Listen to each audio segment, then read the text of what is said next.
Rugby on Off the Ball. With Vodafone, official sponsors of the Irish rugby team. We all belong to the team of us.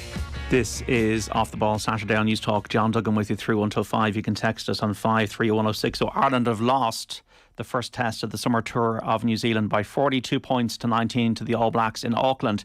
Keith Earls touched down for Ireland early on, but the All Blacks had 4 tries on the board by half time. Gary Ringrose went over early in the second half for Ireland, but New Zealand would add another 2 tries, with Ardy Savea getting a second of the game. Ireland's third try came from Bundy Aki, but ultimately a 23-point defeat. Johnny Sexton will miss the second test in Dunedin after retiring in the first half for a head injury assessment. Let's cross to Auckland now and speak to the former Ireland and Munster back row, Alan Quinlan. Quinley, how are you? I'm good, John. I'm obviously a bit disappointed after that. I think, Ireland started the game so well and just kind of fell asunder after that then with the New Zealand tries. They were ruthless. They punished Ireland at certain times and really crucial tries. I think 29 minutes, it was 7-5 and Sever Reece picks up the ball, goes the length of the field, and that was the start of a really, really bad period for Ireland, and conceded just before half time as well. So quite frustrating, I think, given the really positive start that Ireland had and the way they approached the game and started. We had them on the back foot, didn't we, in that first 20 minutes? Yeah, and it was very impressive. Ireland controlled the ball really well. They held their line really well together defensively. Didn't give New Zealand time on the ball. They were putting pressure at the breakdown. So everything you would want your team to start with here, given it's in a really incredibly difficult place to win. It was a great start. There was moments in the game, and some of the tries were, when Sever Reece picks up that ball and goes the length of the field. Ireland were on the attack. I think Aaron Smith made a break then for the Ardy Savea first try, and Josh van der Fleer seemed quite frustrated that he was being held in at the side of that rock for the gap there. So there was moments in the game that Ireland be a little bit frustrated about, but I think their defensive line became a little bit fractured. They got a little bit narrow after defending so well early on, and New Zealand are so good. They have those X-factor players, the power and pace and great skill set, and they punished them at really crucial moments in that game. And it was a mountain of climb in the second half. But I was pleased with Ireland's fight, the way they kept going. They scored 2 tries in that second half, and they showed a lot of fight to get some respectability. And it was still a very dominant win for New Zealand, but all the damage was done probably in 10-12 minute period before half time. Yeah, our rugby coverage, thanks to Vodafone, the main sponsor of the Irish rugby team of us, everyone in. Were conditions difficult there, Quinny? No, they were perfect. It was a little bit slippery underneath, and you could see that with some of the scrums, John, very, very messy. And I think there'll be a lot of frustration when Ireland look back at this game. Probably the mistakes they made, their line-out started to creak a little bit. Just got their timing wrong, turned the ball over kind of crucial time. But look, you're always going to be under so much pressure. And we spoke before the game, and I had this feeling all week they're going to get an angry physical reaction, and they got that. And it just kind of overpowered, and their aggression really kind of went up a few notches when they got their confidence up. They were rocked at the start of the game, and keep labouring on the point that Ireland just started so well, exactly what you would want. The early try from Keith Earls, but the build up to that try and the control they showed, and it'll be very disappointing. A hard one to pick themselves up from. Johnny Sexton going off is a big concern. He won't play next week now because of the HIA. But I really thought Joey Carberry did well. He wasn't the reason that things went wrong and that they couldn't break New Zealand down. They had to work incredibly hard in that second half. And we keep talking about that depth, so he's going to have to step up again next week. And it's a big task. It's a big task for Andy Farrell and his players to pick themselves up. But the feeling coming off the ground, I was down around the tunnel, and little whispers of frustration and some refereeing decisions that went against them.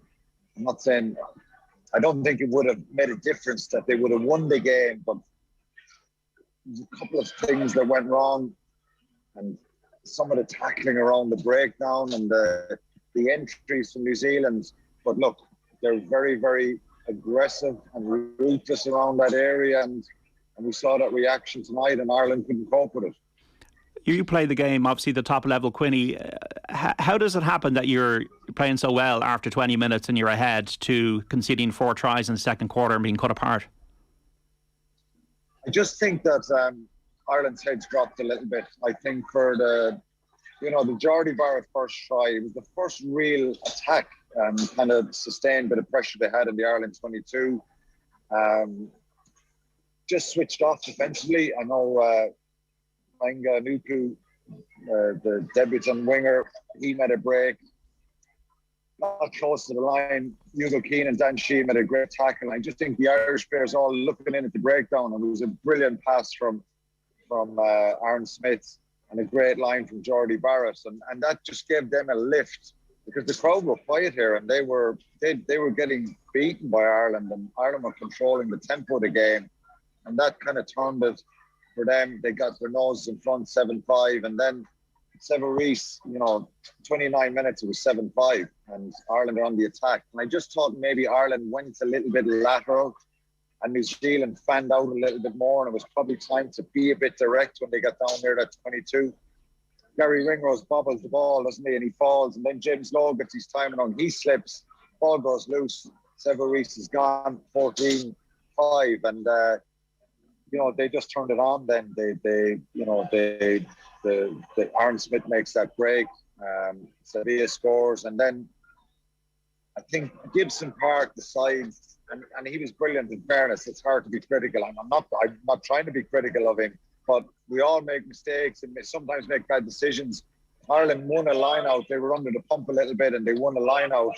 And he breaks out of in their own 22, gets tackled, ball is turned over, and then there's that little grubber kick through for Tapia, and he scores again just before half time. So it just had a feeling, John, that it was kind of unraveling, and there was certain things happening that Ireland just couldn't kind of slow the game down and let them get control. And I think before the tour,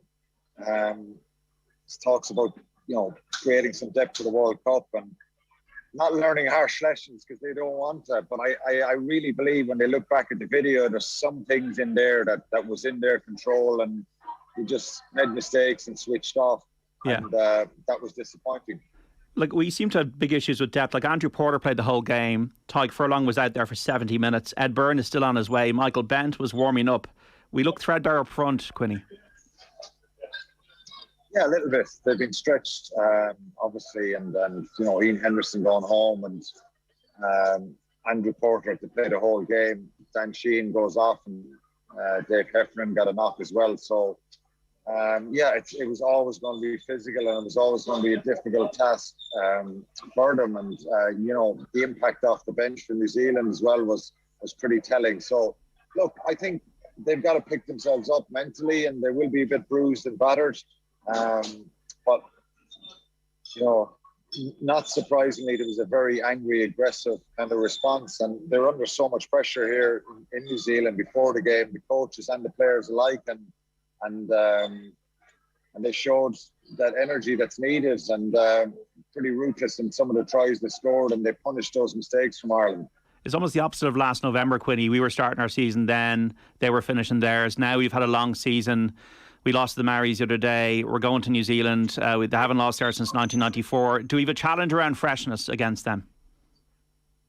I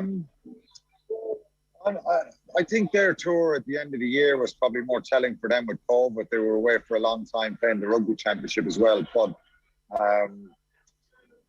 of course, there's going to be a bit of fatigue. But then the Irish players are pretty well looked after. They haven't played a huge amount of games this year. Not like the French players, if you like. So I don't think that'll be an excuse that they weren't fresh here.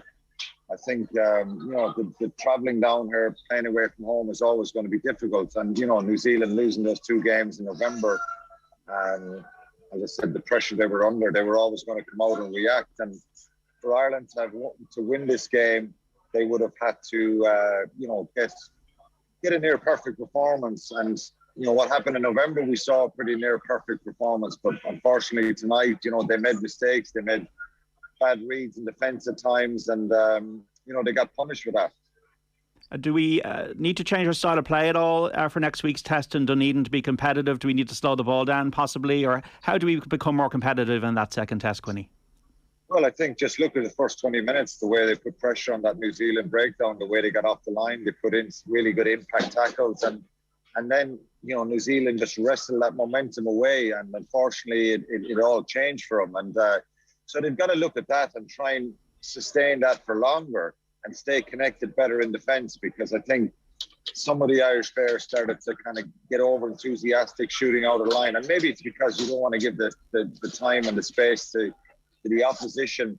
And, so they've got to try and build on that and just execute better. The line out let them down a few times, a couple of scrum penalties.